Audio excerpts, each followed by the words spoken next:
नमस्कार मित्रों, सभी का स्वागत है आपके अपने चैनल स्वरान एकेडमी क्लासेस पर। यहाँ हम बात करेंगे जेएनएम एडमिशन फॉर्म 2024-25 को लेकर। इसकी एलिजिबिलिटी क्राइटेरिया क्या है, नहीं क्या योग्यता आपके पास होगी तो आप इस फॉर्म को भर पाएंगे, और किस राज्य के कब तक आएंगे फॉर्म, इस पर भी हम बात करने वाले हैं इस पर्टिकुलर वीडियो में।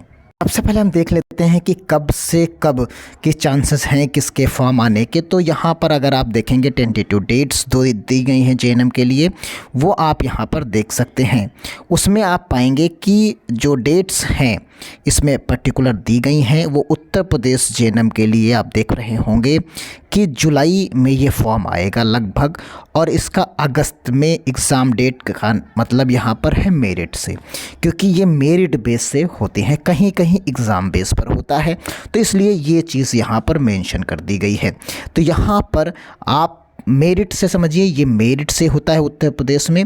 अगला आप यहाँ पर देखेंगे इस जगह पर, तो यहाँ पर जो फॉर्म आएगा वो तमिलनाडु स्टेट का जो जेएनएम का है वो सितंबर में आएगा, और सितंबर में ही इसकी मेरिट आएगी। उड़ीसा में सितंबर में ही, और सितंबर में महाराष्ट्र में आप पाएंगे तो ये 24 मार्च में आ जाएगा, और मई तक ये क्लियर हो जाएगा। तो इस तरीके से आप देख सकते हैं। इसी तरीके से आसपास डेट्स जो हैं अलग अलग राज्यों की रहती हैं। आप जिस राज्य का जानना चाहेंगे तो आप कमेंट बॉक्स में लिखिएगा, हम आपको उसकी भी इन्फॉर्मेशन देंगे। अब आइए इसकी योग्यता पर बात कर लेते हैं कि सबसे बेहतरीन जानकारी जानने के लिए आपको आना होगा इस इंडियन नर्सिंग काउंसिल पर।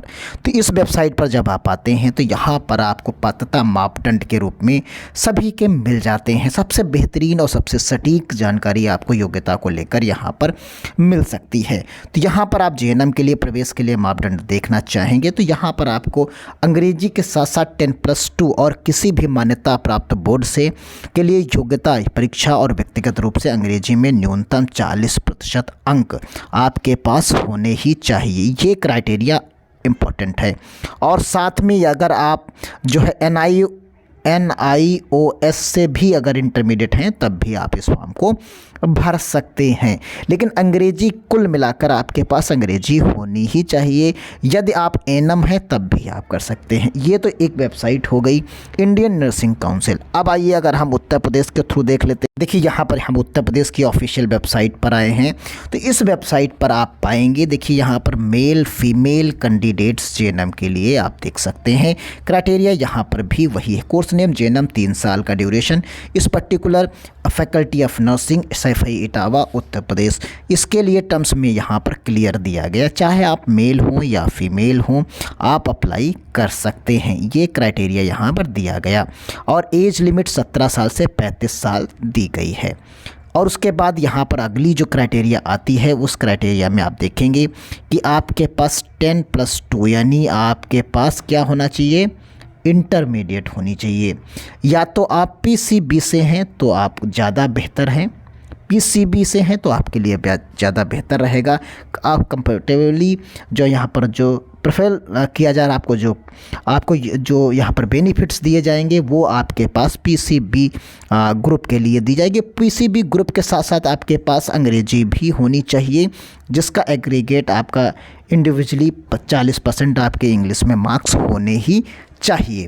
तो यहाँ पर आप देख लिए कि सेम एलिजिबिलिटी क्राइटेरिया आपको वहाँ पर भी मिली थी, वही सेम चीज़ यहाँ पर भी मिलती है। लेकिन अगर कोई आर्ट्स का कैंडिडेट जो कला वर्ग से है वो भी अगर फॉर्म भरना चाहता है तो भर सकता है। बस उसके पास सब्जेक्ट्स जो हैं यहाँ पर आप देख सकते हैं, वो सब्जेक्ट्स यहाँ पर उसके पास और होने चाहिए। तो यहाँ पर हम आपको दिखाते हैं, यहाँ पर आप उसी का हिंदी वर्जन देख सकते हैं, क्योंकि सबसे ज़्यादा कन्फ्यूजन होता है कि हम कौन कौन से लोग फॉर्म को भर सकते हैं। कुछ लोग कमेंट भी करते हैं चैनल पर। तो यहाँ पर आप पुरुष महिला उम्मीदवार कोई हो, प्रवेश के लिए न्यूनतम और अधिकतम आयु 17 वर्ष से 35 वर्ष होनी चाहिए, या एनएम आप है तो उसके लिए आयु सीमा कोई नहीं निर्धारित है। फिर उसके बाद दूसरा बिंदु, अब तीसरा बिंदु देखते हैं।